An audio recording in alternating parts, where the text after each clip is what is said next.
start, I think.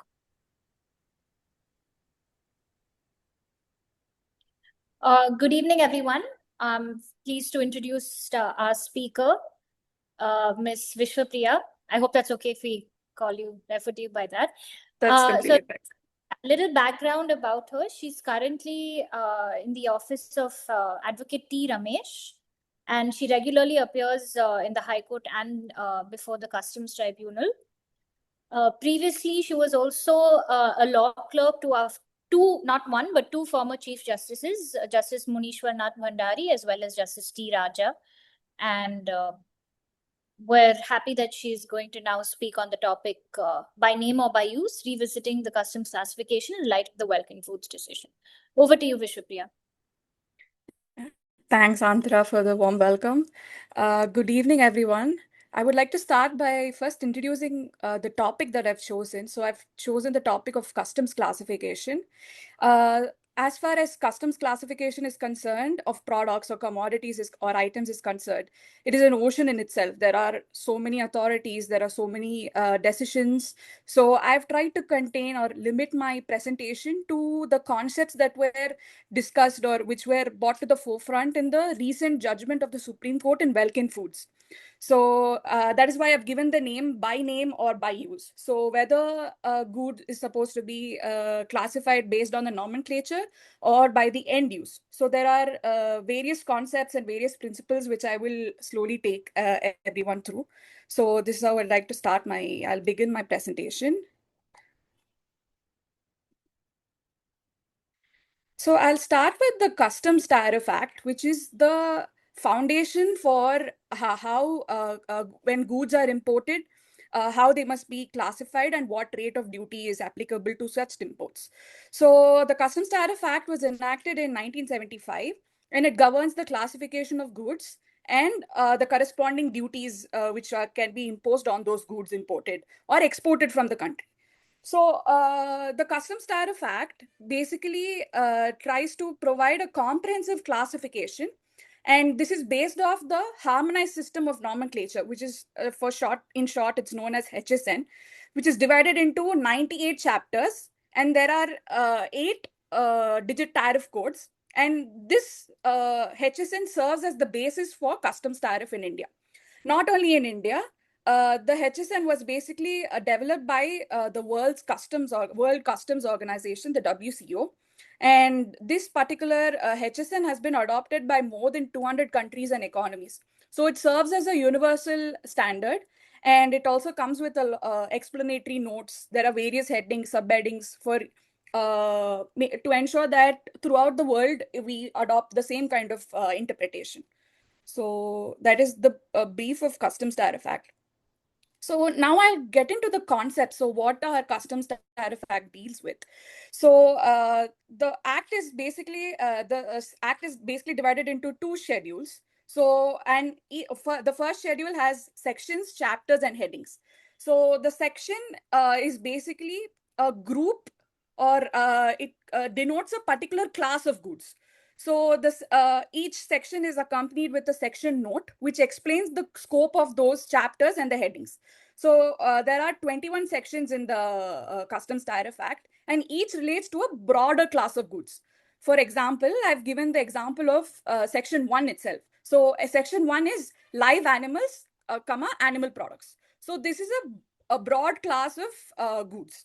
And then we have chapters. So these sections are divided into various chapters, and each of these chapters have contain a goods, the different types of classes of those particular broad category of goods. So, and each chapter contains a chapter note and gives a brief description of the commodities. So I've continued with section 1 itself. So chapter 1 of section 1 is live animals. Chapter 2 is meat and edible meat. And chapter 3 is fish, crustaceans, etc. And so on and so forth. So then we have something called headings. So each chapter has a heading as well. And each chapter is further divided into various headings. So this is depending upon the type of goods which belong to the class of products. So for example, a live animal could be further divided into 6 headings. So there is live horses, asses, mules, and hinnies, live bovine animals, and so on and so forth. So each chapter heading has four-digit code. So I've tried to give a pictorial representation. So I've taken a screenshot of the schedule. So as we can see, this portion is section. So that is the section 1, which says live animals, animal products. And then we have the notes. So there are 2 notes, and they've dealt with what are the contexts in which this section should be seen with. So these are called the section notes. And then we have chapter. So this area, it says chapter 1, live animals. And then the chapter has chapter notes. So it says what are all the goods, or what are all the animals covered under, live animals that will be covered under this particular chapter. So we have the exceptions. So there is a specific exception as well. So there are 3 exceptions which are classified under different other headings. So for this particular chapter, these are all the live animals, or all the animals contained in the 6 headings would be live animals, except for these 3 categories of live animals. And then down, we'll see that there is tariff item, description of goods, the unit, the measurement, how it's measured, and then the rate of duty, standard or preferential areas. So then we have what is called the chapter heading, which is the 4-digit code. We can see 0101. So that says live horses, asses, mules, and hinnies. So, and each chapter heading also has a chapter subheading. So as we can see, this is a 8-digit number, sorry. And it has a further subcategory of the chapter, the live horses, asses, mules, and hinnies. So this is the chapter subheading. And then we finally have the tariff heading. So which the corresponding rate of duty is also mentioned. So this is the brief of the chat, how section, chapter, and chapter heading appears in the Customs Tariff Act. So once we have the products, there are different rules of interpretation as to under which chapter or which tariff entry should should a particular product that is imported be classified. So in order to aid the classification, we have certain rules for interpretation, and the Customs Tariff Act has adopted the general rules of interpretation. So there are 6 general rules to be applied for arriving at the tariff that is applicable for that particular product. So there are 6 rules, and then each rule is to be applied sequentially. So as we can see, rule 1 to 4, they are related and must be applied sequentially while classifying a product. And rules 5 and 6 are standalone provisions, and they'll be applied as and when needed or based on the product. So as far as rule 1 is concerned, when there is a classification dispute, or when an importer needs to arrive at what is the classification for the particular product that is imported, he has to look at the section notes and chapter notes. So rule 1 provides that the section notes and chapter notes will be given the first preference. So they will precede everything else. So we have seen that there is a section heading, there's a chapter heading as well. These will usually aid in the direction in which the product could be classified. So these are to be treated as guidelines to point which tariff could probably be this particular item could be classified under, or where you can likely find that particular item. So rule 1 further reiterates that classification should be determined by the words in the headings. So the first 4 digits, as we saw, and the section and chapter notes that apply to them unless excluded. So we also saw that there is a particular exclusion for live animals. So it's completely based on the chapter headings, section notes, and chapter notes. And usually most products will be classified once you find the section notes and the applicable section notes and chapter notes for the respective item. So only when it is not possible, so there might be situations where a particular item could be classifiable under 2 or more headings. So only when such a situation arises do you resort to the other 3 rules. So, and even that has to be applied in seriatim, sequentially, I'm sorry. So now we have rule 2. Rule 2 is further divided into 2A. 2A deals with unfinished, incomplete, unassembled, or disassembled goods. So these can be classified on the same heading as well as those missing parts. So say if you take a car, it's a fully finished car, and however there are two wheels are missing. So even then, even though those wheels are missing, it will still be classified under the same heading. So that's it. Also gives it also gives coverage to unassembled or disassembled goods, which can also be classified the same as a complete finished products. So this rule, however, does not apply if the text of the heading or the relevant the section notes or what the chapter notes excludes the unfinished or unassembled product. So that is 2A. Then 2B. So if 2A is not satisfied only, you move on to 2B.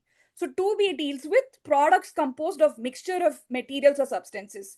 So there might be a particular element, say salt, it has different elements in that. So what will you classify that as?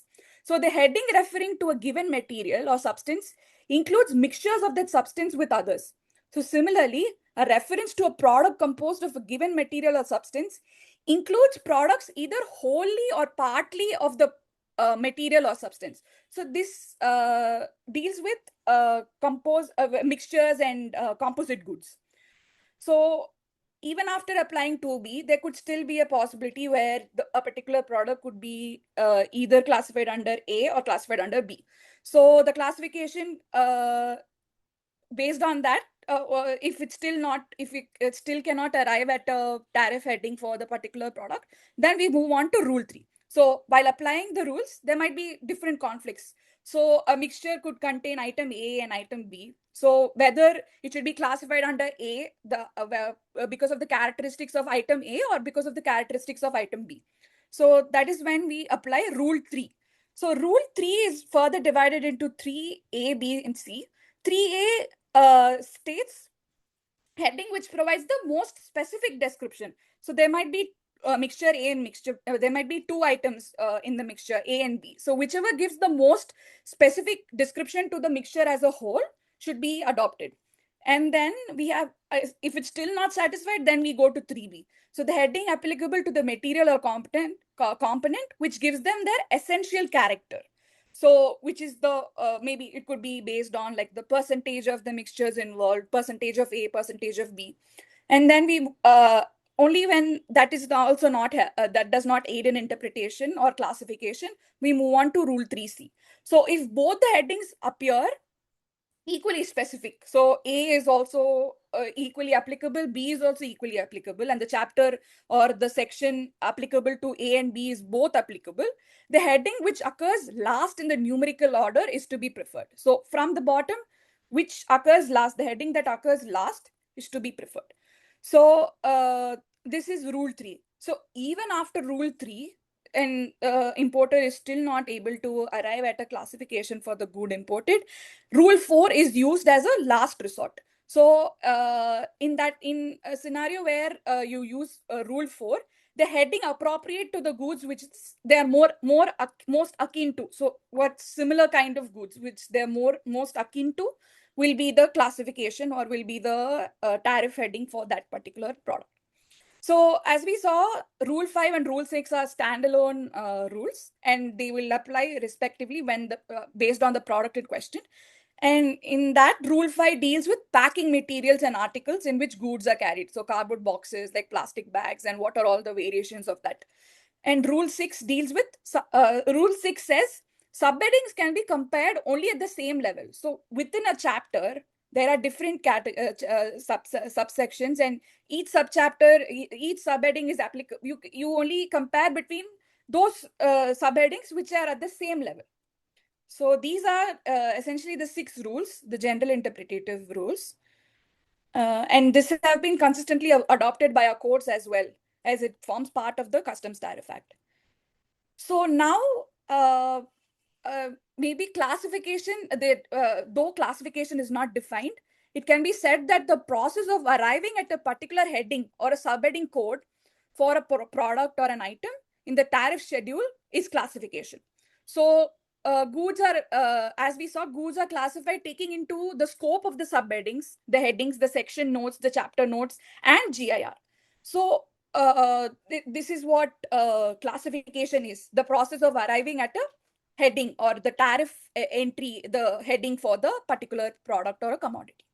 So why is classification so important? Because it forms part of, it's the foundational genesis for how tariff is applied or how duty is collected by the revenue. So it is crucial to determine the rate of duty, or there will be several exemptions to importers.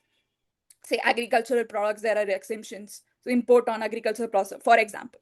And the applicability of prohibitions and restrictions all can come into the picture only after a particular good is classified. So, and it also classification is also important for the overall compliance framework which governs the customs laws. And classification is not just a matter of discretion. It's not that you can import a good and whatever you feel like adopting, you adopt, the importer adopts, and it's declared as the tariff entry or place the duty based on that. It is a question of law. So all these interpretative rules have to be applied before arriving at the rate of duty. So that is classification. So we have certain principles of classification. So there might be a scenario where despite applying the GIR, and we're still not able to arrive at proper classification for the particular good. So that in that case, courts have developed something called the common trade parlance test. So what this essentially means is that when you are not there, there is no clear definition there. It is very ambiguous as to what the particular what the particular item should be classified under. You adopt something called the common parlance or trade parlance test. So this basically the concept is that the good should be classified according to its popular meaning or meaning attached to it by those dealing with it. So that is why it's called trade parlance, common trade parlance. As in the commercial sense, what happens, how it is perceived within the group of those people who are dealing with that product. So this is known as the common or trade parlance test. So it is courts have usually avoided going into dictionary meanings, since we have a whole self-contained code, that is the Customs Tariff Act. So even as far as trade parlance is concerned, it is more important than the dictionary or scientific or technical meaning, unless the word is defined in the tariff itself. So this is one of the this concept was mostly judicially developed. And then however, it also finds place in international customs, where international usage, international concept, where a common trade parlance test is also used. That's how we have adopted it as well. So there's another concept where the use of a product, the end use of a product, is usually not relevant for classification, except when the use itself is inherent in the adaptation or the classification of a particular good. So say the chapter note specifically says so and so is imported and used. So and it is only in that sense where use comes into the picture, the end use of a product that's imported. As a principle, the way the good is imported is, that is how it should be dealt with, as and when the characteristics at the time of import is what should be considered at the time of classification of the good. So unless like I said, unless the tariff entry itself explicitly refers to use or adaptation. So we will be seeing this as I go along, and especially with the case law that we're going to be dealing with. So, and however, just because there is a common understanding or popular meaning attached to a particular thing, it still has to be within the framework of the HSN. So that should be kept in mind. So I have this case law. I will first go to CCE versus Connaught Plaza restaurant. This is a Supreme Court judgment. So now we'll see how common trade. There are multiple judgments. I've tried to take up one judgment to show how common trade parlance test was adopted. So in this particular issue, in this particular case, the classification dispute was with regard to soft serve. So we know the softy ice creams that we get, the ones like that I've depicted in the picture over here. So we get those softies in. So this particular soft serve was available at McDonald's. So the issue was with respect to how the soft serve should be classified. However, this was under the Central Excise Tariff Act 1985. However, there's not much difference between Central Excise Tariff and Customs Tariff. Both are essentially the same, and they adopt the same HSN and the chapters and everything. So So as far as this case is concerned, there were three possible classifications for this particular soft serve. One is 21 under heading 21.05, which is ice cream and other edible ice, or heading 0404 other dairy produce, or heading 2108.91 edible preparations not elsewhere specified or included. So there was the term soft serve was not found anywhere in the chapter in the customs tariff. So how should soft serve be classified? So I've divided the contentions of the importer and the department's contentions. So the importer's contention was the soft serve is distinct, and it's distinct from ice cream in the sense that the percentage of milk fat content is lesser than ice cream. So ice cream contains 8% of milk fat, whereas soft serve contains not more than 5% of milk fat. So based on this, they tried to create a distinction between soft serve and ice cream. And second is it cannot be considered as ice cream because it is marketed as soft serve. So if it was ice cream, it would have been marketed as ice cream, but now it's marketed as soft serve, so it cannot be considered as ice cream. These are the contentions. So it, and they also said that ice cream should be understood in its scientific and technical sense, and therefore it should be classified under other dairy produce. So attracting a lower rate of duty, basically. That is why this whole dispute arises. Whereas on the other hand, the department's contention was that soft serve is a category of ice cream. In this particular scenario, the common trade parlance test should be used because soft serve is not defined anywhere, and a soft serve is generally known as ice cream. So all ingredients used in the manufacture of a soft serve is as the same as it is used in a manufacture of ice cream. So the identity of soft serve is associated with how the public at large identifies it. So these were the two contentions. Interestingly, the CESTAT had adopted a completely altogether different heading, which is edible preparations not elsewhere specified. So it treated the conversion of a soft serve mix to a soft serve as amounting to manufacture of an edible preparation. So that was the stand of the CESTAT.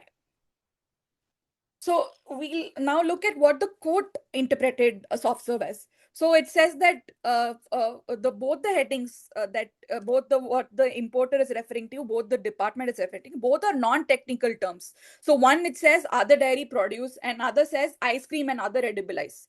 So and neither the chapter headings or chapter notes or the section notes, they did not define what a soft serve is in a scientific or a technical sense.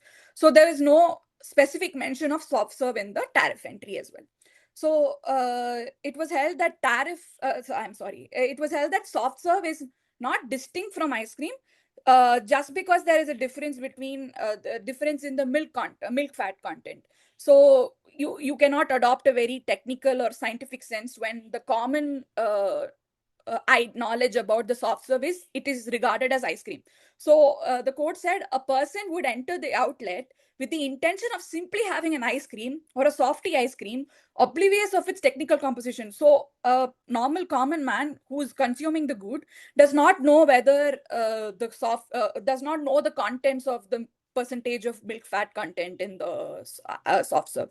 So in the absence of any statutory definition or technical definition, the common parlance principle should be applied. And as we saw that they've contended that since it is marketed as soft serve, it cannot be considered as ice cream. So the court has also held that mere marketing cannot lead a subject item to be classified as something else. So so it has to be given the common parlance understanding, the classification. So this is with regard to common parlance test. And now I will discuss a case law with regard to use. So this is Dunlop India versus Union of India. This is actually a pre-HSN judgment. Before this we had another act which did not adopt the HSN, and this is a pre-HSN era, but still it is an authority which is still used by the courts.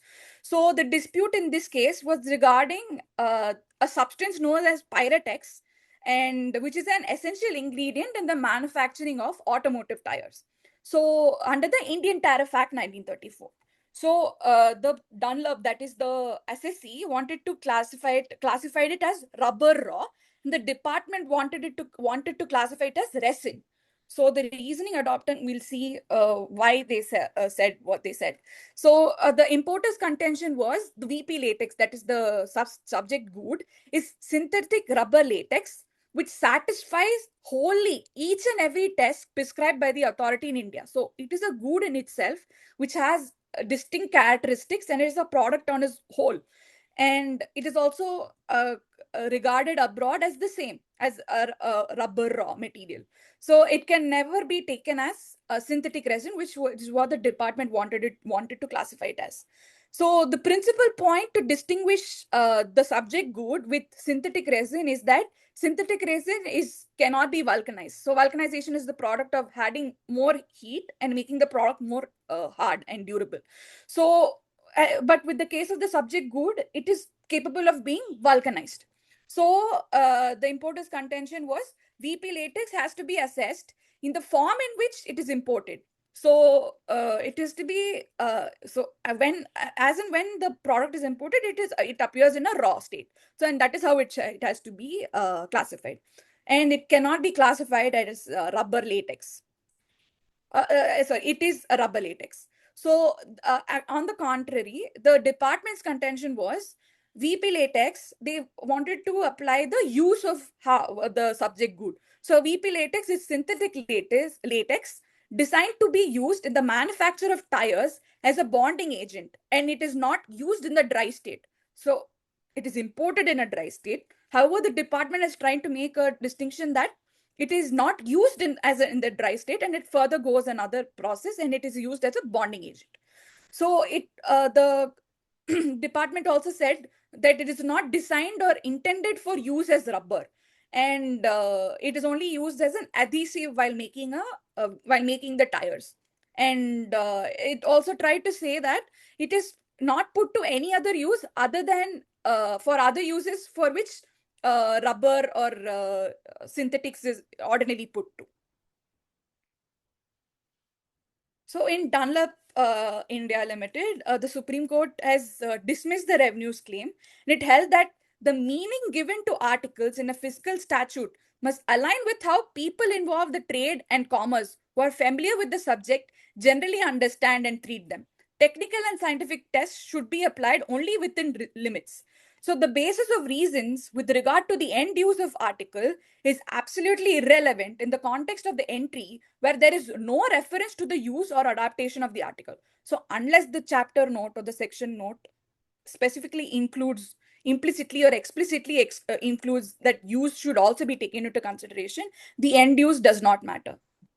So I've just extracted para 35.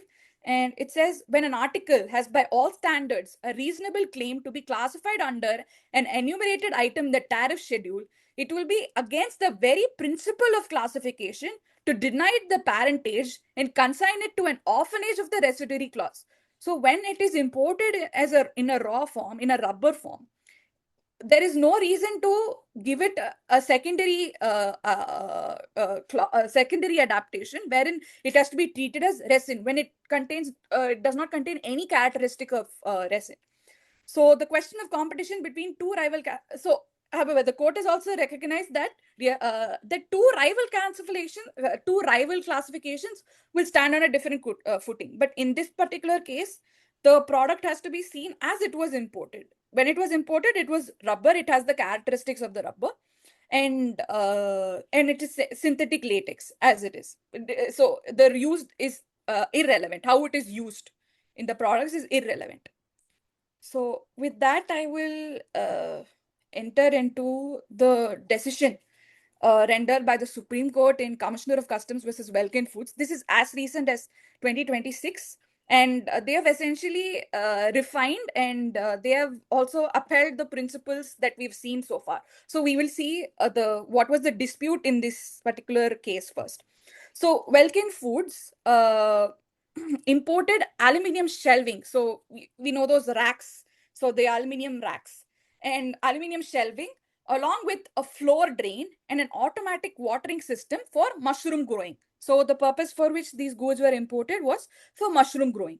So at the time of import, all three items were classified under chapter tariff heading 84369900. So which attracted nil rate of duty. So chapter 84, as we can see, it deals with nuclear reactors, boilers, machinery, and mechanical appliances, parts thereof. So chapter heading 8436, which is what the importer has classified all these three items into, is other agricultural, horticultural, forestry, poultry keeping or beekeeping machinery, including germination plant fitted with mechanical or thermal equipment, poultry incubators and brooders. So this is the basis on which the importer has classified the three items. However, the department accepted the classification of the floor drain and the automatic watering system as parts of agricultural machinery. However, one detail I forgot to point out was this tariff heading 84369900. The subheading is parts, and under parts, other. So the subheading for this tariff heading is parts, and it has been classified under other at nil rate of duty. So the department, on the other hand, accepted two classifications under the chapter heading 8436. However, for as far as aluminium shelving was concerned, it wanted to classify it under aluminium and aluminium articles thereof. So on the ground that it was not part of any agricultural machinery. So on the contrary, the department wanted to classify it as under. So chapter 76, aluminium and articles thereof. Chapter heading 7610, aluminium structures and part of structures. Since it's an aluminium shelving, so it has a structure. So whether it can be classified as structure, we will be seeing that. So then we have the tariff. So the tariff heading that the department wanted to classify it under was 76109010 under the subheading other and as structure. So when this classification arose, if the department wanted to classify it under chapter heading 7610, it attracted a customs duty at the rate of 10, basic customs duty BCD at 10%, CVD at 12.5%, and customs cess at 3%, and additional customs duty at 4%, as opposed to nil rate of tax at the time of importing and declaration made by the importer. So this was the reason behind why the department wanted to classify it under aluminium article. And since the aluminium shelf was also was in itself a type of aluminium, it wanted to differentiate that it cannot be counted as a part of any agricultural machinery. So the proceedings before the Joint Commissioner held that it has to be treated as aluminium and as an aluminium structure, and it has to be classified under 76109010. So the reasoning given by the Joint Commissioner was the subject goods were structures of aluminium which were to be fixed or installed at a location. So at the time of import, they were aluminium shelves made of aluminium. So chapter heading 7610 does not exclude aluminium structures based on their end use. So the Joint Commissioner made a reference to the chapter note.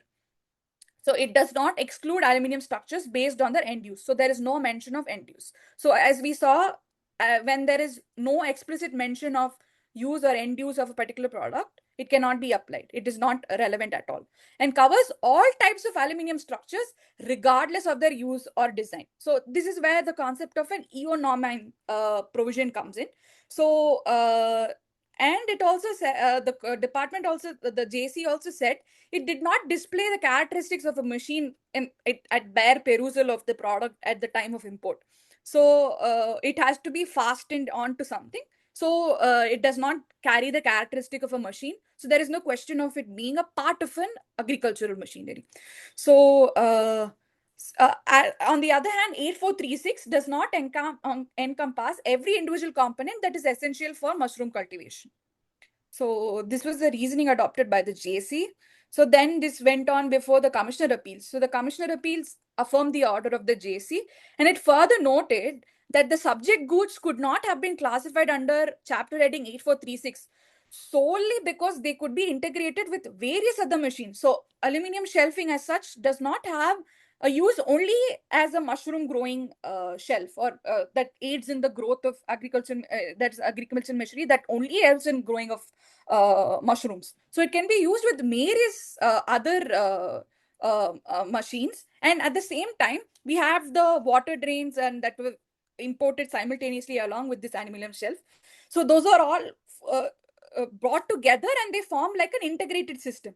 So the subject good cannot be said to possess the characteristics of a machine, or it cannot be a so as a result it cannot be considered as a part either. So the Welkin Foods went before the CESTAT. The CESTAT New Delhi said the subject goods are aluminium shelves racks for using the same after it. So the reasoning adopted by CESTAT was it should be classified as a part of an agricultural machinery. So the reasoning adopted by CESTAT was the subject goods are aluminium shelves racks for using the same after integrating with two other imported goods in mushroom growing. So it is trying to classify the product based on the use. So the other activities essential for mushroom growing, that is the climate control equipments, the water irrigation uh, irrigation machine that were part that was imported, and they're also added to these aluminium shelves. So this is what the aluminium rack and the mushroom growing, this is what it looks like. So the CESTAT held that the goods in question is not aluminium shelves in generic, but mushroom growing rack specifically, though it is made of aluminium, but it is mechanical appliance used for agricultural prosper. So it is by the even the CESTAT has admitted that though it is made of aluminium, it is used as a agricultural machinery. So it was rightly classified under the chapter heading 8436.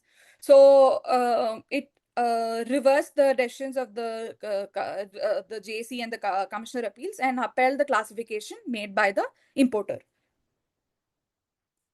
And it also said that it is exclusively used for the purpose of agriculture, the aluminium shelf. So I have extracted the reasoning given by the CESTAT. So in para 10, it says, no doubt all these machines are to be integrated subsequent to the import. But we observe that the goods are imported from the person who exclusively deals in structures specific to mushroom growing industry.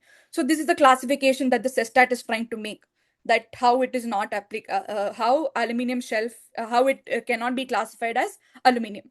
So the importer appellant is also in the business of growing mushrooms. There is also no denial to the fact that aluminium shelves imported cannot be used as any other aluminium structures for any other purpose. So this is one of the reasonings adopted by the CESTAT. In para 11, they say from the general rule of interpretation. So they are resorting to GIR, and it is clear that the goods have to be classified to the more appropriate category instead of being covered under the generic category. So again, it is trying to make a distinction, and it is essentially applying rule 3 here. Chapter 76 is generic to all aluminium structures, but chapter 84 is specific for any machine, device, or any metal which is used for agriculture purpose. So the CESTAT is saying that the most appropriate category should be classified under that, rather than giving it a generic category that's such as aluminium. So there can be no denial that growing mushrooms is an agricultural or horticultural activity, and the product imported is crucial and specific for the said activity, that the product is specifically designed part of mushrooms growing apparatus. So in para 13, I'll just quickly go through this. So the impugned goods have no purpose other than a specific one of being used in mushroom growing industry. Though these two apparatus along with two others are to be integrated on the mushroom shelving post-import, but we observe that the aluminium shelf itself is so designed with such specifications as may permit these specific integrations. Further, they also make a reference to the brochure of the product. Info also mentions the model of the goods as mechanization or planting machines. And in para 14, it tries to again differentiate Chapter 74 and 84, aluminium and parts of agricultural machinery. There is no denial to the fact that aluminium shelving in question is not known to the common trade parlance as a mere aluminium structure, but is specifically known as mushroom growing rack. So we can see how the CESTAT has tried to interpret the principles that we've seen so far, and how the department has tried to interpret that. So here we can see that they have adopted the use to classify a product, and the common trade parlance as well. And they've also made references to the brochure of the product and how it has been classified in that brochure. And we will see whether that has any relevance too. So as we can see, the contrast between the adaptation made by the department and the CESTAT is the department is using the first rule, the general rule GRI 1, to classify the good under 7610. So as is when it is imported, you can see that it is an aluminium structure, so it has to fall under aluminium. And however, the CESTAT is relied on GIR 3 to classify the good under 8436. So we will see whether uh, the GIR 3 can be applied in this particular case out of turn. So before the Supreme Court, so we saw the background of the case. Now before the Supreme Court, the only issue was whether the subject goods should be classified as parts of machines or mechanical appliances of Chapter 84, or as aluminium structures under Chapter 76. So as we can see, this is again a picture of an aluminium rack, and they're growing mushrooms in that. So now we will also see what are all the concepts and the principles that were adopted. And essentially what are the topics that the concepts and the principles that I've discussed earlier were all applied by the Supreme Court in this session. And we will begin with how they have refined the trade parlance test in context of Belkin Foods.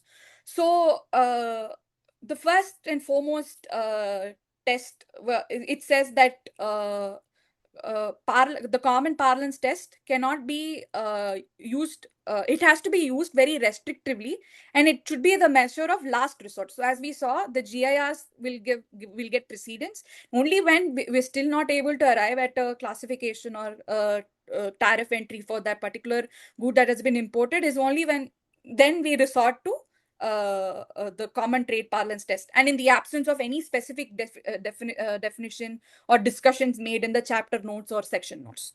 So it cannot serve as a measure of first resort and should be applied restrictively.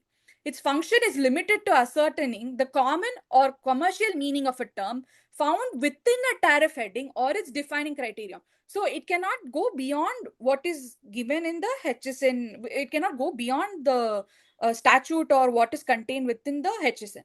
So it can be invoked when dealing with classification dispute only when. So they've given three scenarios where common trade parlance test can be adopted. So when the statute is silent, and when there is no technical context or there's no scientific definition, there's no proper definition, there is ambiguity in the adopting of an understanding for the particular item, and when there is no statutory conflict. So we'll go back to number one. The statute is silent. So first thing we have to look is the tariff heading, the section notes, chapter notes.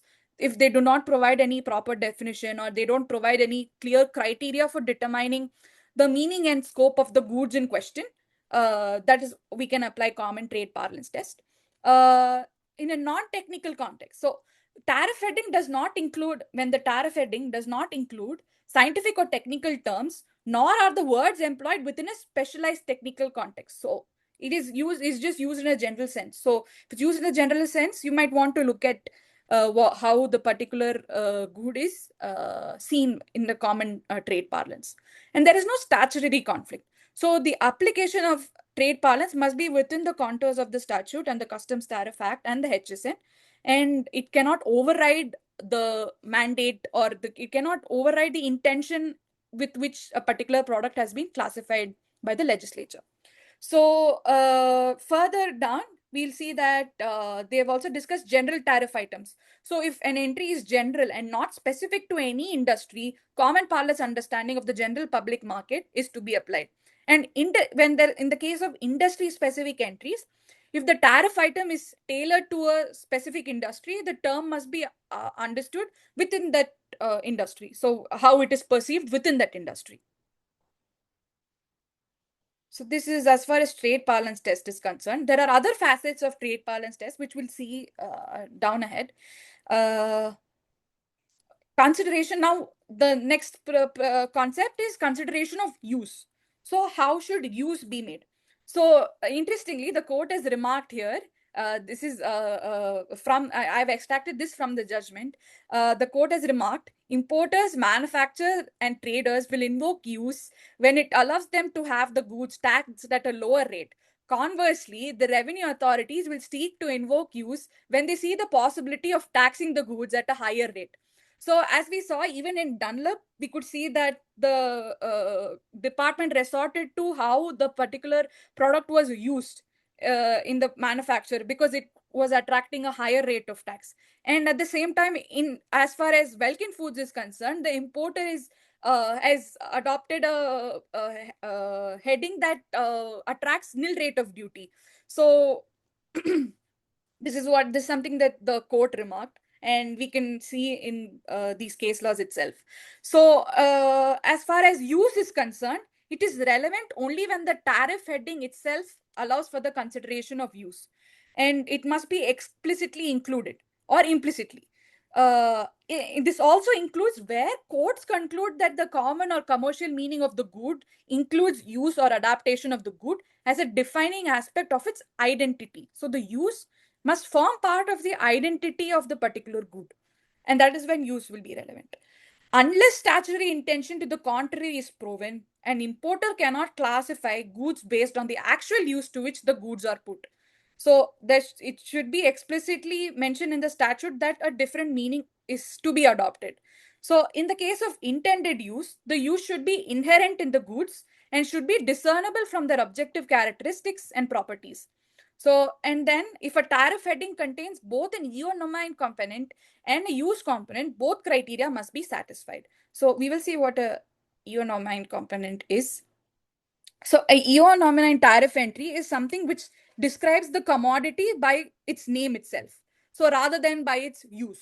So for example, even in Welkin Foods, we can see that chapter 7610 would cover all forms of aluminium structures. So aluminium would be would cover all forms of aluminium. So for example, we see aluminium, it contains all different types of aluminium. So it usually includes all forms of that particular article. So spoons, brushes. So when the tariff entry is described by the name of the commodity itself rather than by its use. So the functions that a good performs are irrelevant considerations when dealing with eonomy tariff provisions. When eonomy tariff headings inherently refers to use, the consideration of use should not be done in complete ignorance of the eonomy component. So as we saw, so just because it's the eonomy component also includes use, it should still satisfy whether it falls under the eonomy definition of the particular product. So ignorance of the eonomy component, its essential identity as the named article must also be established. So for example, if we take, say the good is the general eonomy provision is air conditioner. So so I have an example, I'll just show this. So anything that regulates the temperature as a cannot be treated as a AC machine. So the importer must show that the product is first an air conditioner. So in that sense, it must satisfy it should look like an air conditioner, and it should have the functions of an air conditioner, cooling and whatnot. So the importer must first show that the product is in fact an air conditioning machine. Its use and function may support this classification, but other factors such as its physical characteristics must also be consistent with that description. So just because even a fan regulates temperature, just a fan cannot be classified as an air conditioner. So it must also have the characteristics of that particular eonomy article. So similarly, we can take the example of cardboard box. So cardboard box cannot be classified as a bag just because it's used to carry or store goods. So the use of a cardboard is you use it to store things, or you use it to move it from one place to another place. So just because it's used as a so it cannot be classified as a bag. So although both cardboard and bag are for storage purposes, they are objectively different. So they, even in appearance, so and in common, so in that case, even if we apply the common parlance test, a bag cannot be considered as a cardboard. So the court has also said, we may clarify that our endeavor here is not to establish a comprehensive framework or a universal test for classification in all cases. So they have recognized that it is essentially impossible to do such a kind of exercise where giving a comprehensive framework or a universal test for classification. So they've said that our present discussion, they've limited the scope of the proceedings. Our present discussion is broadly limited to understanding in which scenarios intended use can be considered and vice versa. So the classification would depend upon the type of goods, the wording of the tariff entries, the chapter section, explanatory notes. Furthermore, we once again wish to emphasize that the consideration of intended use when determining the classification of a good cannot be considered in isolation from other relevant considerations. So like we saw, AC, it has to look like an AC. It should have the physical aspects of an AC. It should function like an AC in order to be classified under the category of air conditioner. So now the question arises whether the aluminium structure that was imported is structure under chapter heading 7610. So the court has gone into whether at all it is structure under 7610. So in order to do this, the court has seen how the form of the goods that was imported, which is an aluminium shelving. So to be classified, it has said that in order to be classified as a structure, the good must be made of aluminium and there must be a part of the structure. So chapter heading 7610 is a e-nomine provision and makes no reference to use in any manner whatsoever, explicitly or inherently. And therefore it covers all form of aluminium structures, and there is a specific exemption in that, except for prefabricated buildings of heading 94.06. So it is an admitted fact that subject goods are also made of aluminium. So now the question is whether the subject goods can be classified as structures and whether they fall under 7610.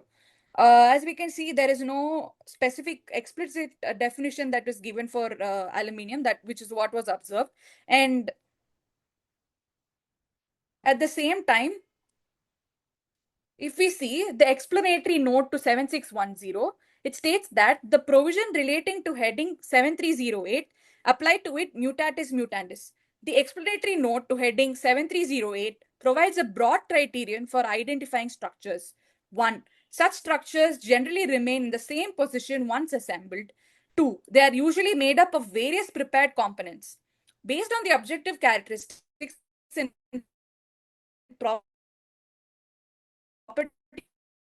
of subject goods, it is evident that further there can be no doubt that even in common parlance, the subject goods would be understood and referred to as structures. Accordingly, the subject goods are classifiable under 7610 as aluminium structures. So this is the reasoning adopted by the court, the Supreme Court. So, and now they've held that subject goods are classifiable as aluminium structures. So now we have to see whether this resolves the dispute. So, of whether it can also be classified under 8436. So, if we to answer the question whether it resolves the dispute, no, because if we look into the heading 7610 and which falls under section 15, and 8436 falls under section 16. So section 15 is base metals and articles of base metals, which are usually the base for machineries as well. All machines use base metals and they use articles of base metals. Whereas heading 8436 falls under section 16, machinery, mechanical appliances, and parts thereof. So section note 1F to section 15 specifically excludes goods classifiable under section 16 from classification under section 15. So this is for the reason because since section 15 deals with base metals and articles of base metals, these are usually they form part of a machinery. So in order to bring a difference, differentiate machinery from the base metals. This is the section note has been added to exclude goods, to specifically exclude goods classifiable under machinery. Since, as we can see, the machine contains base metals as well, different kinds of metals as well. So, in order to bring in that differentiation. So, further, the explanatory note to heading 7610 excludes assemblies identifiable as parts of articles covered by chapters 84 to 88. Therefore, this is a scenario if Welkin Foods is correct in classifying the subject goods, if it is indeed a part of agricultural machinery under 8436, it cannot be classified under 7610 by operation of the exclusion clause. Because the section 15 explicitly excludes section 16. The question, therefore, is whether the subject goods are merely aluminium structures or are, in substance, identifiable as parts of agriculture machinery. So this is what will resolve the dispute. So now we will see how the court has answered whether the aluminium structure, whether the subject good is a part of agriculture machinery. So they've discussed chapter heading 843, and again even 8436 is an e-nomen provision, and it refers to goods by their name, agricultural machinery. The fact that an entry does not specify a particular article but rather a category of articles does not change it from an e-nomen provision to a use provision. So here it is to be noted that there is a specific reference to the name, that is agricultural machinery, and whether use can be imported into this meaning of agriculture, we have to see. However, the court also observed that by the very usage of agricultural machinery, it inherently uh, implicitly refers to use pertaining to items primarily used in agricultural processes. So it has to be determined whether use is applicable in this particular case. So whether goods would be principally used as a agricultural machinery, whether the goods here in question is aluminium structure, would the aluminium shelf would be principally used as an agricultural machinery. Based on relevant chapter section explanatory notes, the use test must be done one of principal use and not use simpliciter. So the principal use of the product must be seen. So now the court also dealt with whether at all it was machinery. It observed that machinery is not defined, and in common parlance, the subject goods, that is the aluminium shelf, will usually not be considered as machinery, and a common sense, even as in a common sense application of seeing the product as an aluminium shelf, it will not be, since it's an e-nomen provision, it is not industry specific either. A general understanding of the product would not be machinery. They would only see it as a furniture and not as a machine. So based on this logic also, it was held that the aluminium the aluminium shelves are merely structures, aluminium structures. So it also made a reference to section note 5 of section 16. This was an argument. So it says that section note 5 says machine encompasses any machinery, plant, equipment, apparatus, or appliance and provides for a single umbrella term. But as far as 8436 is concerned, it refers solely to machinery and it does not refer to machine. So it cannot even be included to, it cannot be expanded to include plant. So plant and machinery, or whether it can be a part of equipment. So since the chapter in itself, the 8436, the chapter heading in itself refers solely to machinery, whether the broad classification, that is section note 5, which it proposes to give to machine, whether that can be adopted, no. That is what the court has also held. So now the question arises is whether the mushroom growing apparatus can be considered as machinery in its own right. So this goes back to the principal use for this aluminium shelf. So whether the mushroom growing apparatus can be considered as machinery in its own right. So as we saw, it is a group of 3 items that have been integrated together to form as a mushroom growing apparatus. So even the court has answered even this in the negative. has said that subject goods are a part of broader mushroom cultivation process, which is different from fulfilling a specific unified function. So as we can see, the mushroom growing apparatus is a combination of various separate machines, and aluminium shelf is only a part of that. Further, there is a distinction between part and a support surface. So this is also been provided for in chapter 84. For an item to be a part of a machine, under chapter 84, it must be essential to the machine's operation, and the machine must be incomplete without it. So it must be so integral to the running of the machines. It must be a part and parcel of the machine, without which the machine cannot function.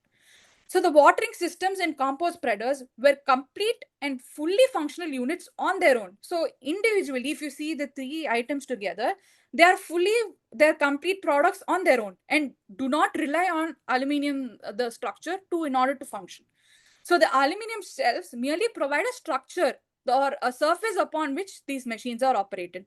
So simpliciter, as we saw, it should be the use cannot be seen simpliciter. It has to be the principal use. So as far as the aluminium structure, the aluminium shelves are concerned, the other two apparatuses which are imported, they function independently as well, and they do not require. So these three components form the machinery, and the other two items are independent on their own and are not dependent on this aluminium structure to operate. So a surface that supports a process does not, by legal extension, become a part of the machinery performing that process. So at best, what can be said is that the aluminium shelf is only performing the role of giving a support surface. So even on this count, aluminium shelves cannot be considered as a part.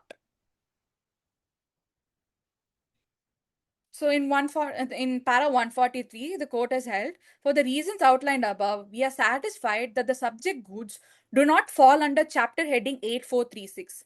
We have established that the mushroom growing apparatus is not classified as machinery, and further that the subject goods are structures rather than parts of machinery. Consequently, we find it unnecessary to determine whether the intended use of subject goods was apparent through their objective characteristics and properties. So I will just briefly discuss the other facets of common trade parlance also. That was further discussed after holding that aluminium structures, it has to be classified as an aluminium structure. So as we saw, the Customs Act, the CESTAT has relied on the brochure and some marketing materials in which it was classified as a agricultural machinery. However, the court has deprecated this practice, and it has said that brochures or other marketing materials alone, or the fact that the goods were sourced from a person dealing in mushroom cultivation equipment, cannot be sufficient to establish that in trade parlance, the subject goods were known as mushroom growing racks. So it cannot rely on the brochures alone. To establish that the goods have a separate commercial identity from general aluminium shelves, sufficient evidence must show that their design, structure, and functions are such that it is for this specific use that this particular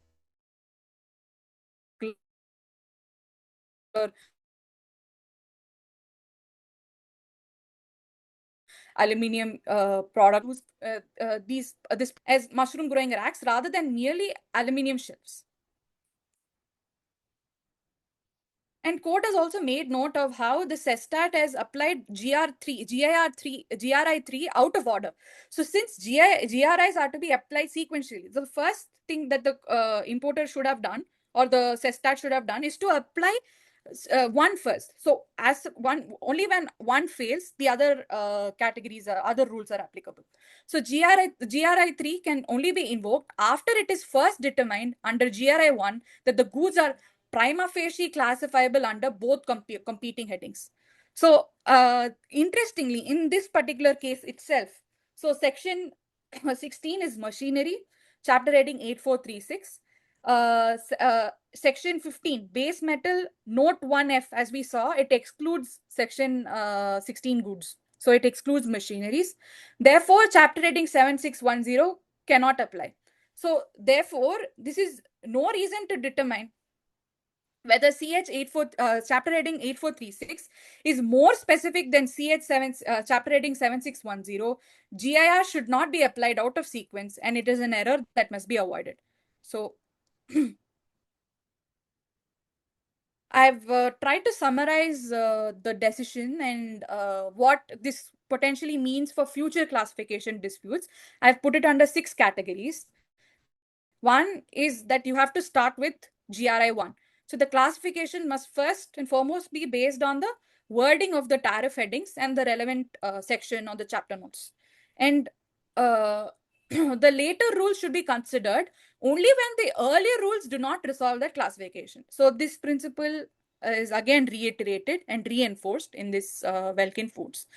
End use, not criteria. So the use of an article under Customs Tariff Act is only relevant if the entry itself talks about the use of that particular article. And if such a reference is absent from the entry, use cannot be regarded as the relevant factor for the purpose of classification. And goods as imported. So the goods must be given the classification based on how they were at the time of importation.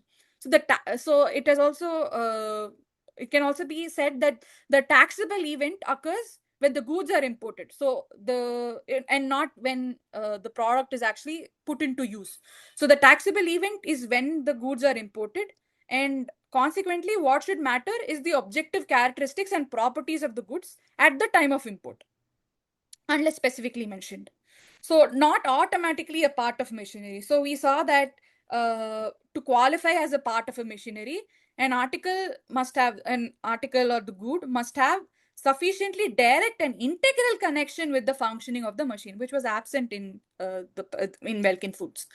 So integrated systems to be examined. So this was a scenario where 3 items, they were integrated together to form one mushroom growing apparatus, and they must be examined, and they must be examined independently.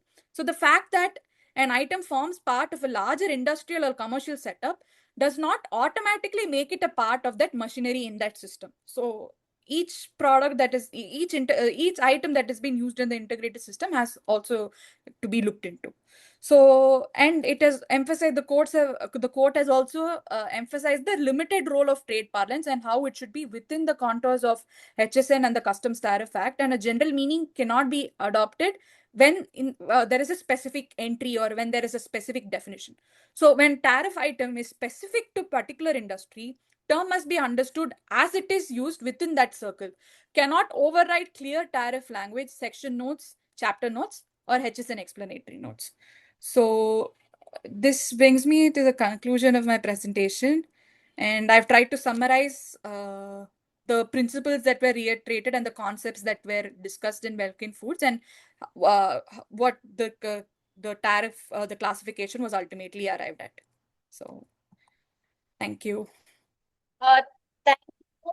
That was pretty insightful, and I think the explanations and how you've given the graph and everything will be really useful for everyone. Yeah. So any questions from any of the participants? We'll be taking them now.